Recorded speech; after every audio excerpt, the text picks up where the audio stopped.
tous les États européens sont vulnérables. Et il y a un retour, en effet, de ce terrorisme islamiste.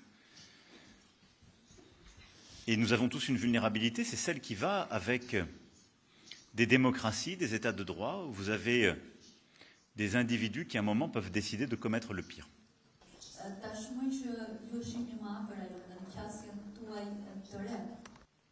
Il y a, je vais ici redire notre solidarité à nos amis belges, et je serai très prudent sur ce qui s'est passé et sur qualification du terrorisme, mais nous avons pris immédiatement, en coordination avec les autorités belges, évidemment, et comme on le fait à chaque fois, des mesures de suivi.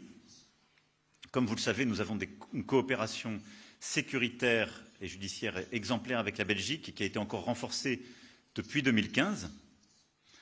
Et les attentats que nous avions subis, qui impliquaient des groupes qui avaient des organisations transfrontalières. Et je le rappelle, la France, depuis 2015, a un contrôle des frontières que nous n'avons jamais cessé.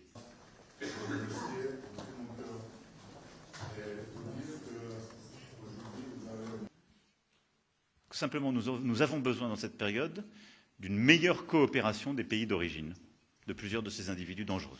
Et c'est ce sur quoi nous allons accroître le travail.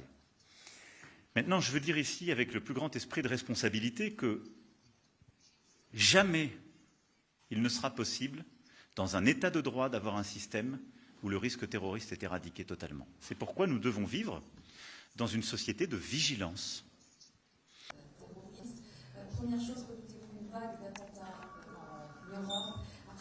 Comme vous le savez, nous suivons avec beaucoup de vigilance la tension qui existe entre Pristina et Belgrade. La France et l'Allemagne ont fait une proposition de feuille de route que je crois solide et bonne. Et ce que nous attendons, c'est qu'elle soit respectée par les deux parties. Je pense qu'il est de la responsabilité du président Vučić de condamner avec la plus grande fermeté les actes de 24 septembre. C'est de contribuer à restaurer le calme à la frontière. Et ensuite, les prochaines étapes et ce que nous attendons des autorités kosovares et serbes est simple. La réorganisation d'élections dans les municipalités où celle-ci a été faite dans des conditions qui étaient inappropriées, la participation des Serbes à ces élections et aux institutions, la reconnaissance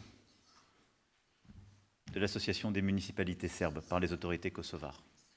Dans cet ordre-là, complètement et totalement. Et j'attends l'esprit de responsabilité du président Vučić, j'attends la même chose de la présidente et du Premier ministre kosovar. Et je le dis, moi, avec beaucoup de clarté, nous avons fait un geste de confiance sur la question des visas. Elle est suspendue, pour ce qui est de la France, au respect de la parole donnée. Et la parole aujourd'hui n'est pas tenue. Et donc j'attends un réengagement de part et d'autre de ces deux autorités pour avancer dans les prochaines semaines. C'est la condition même de la paix dans toute la région.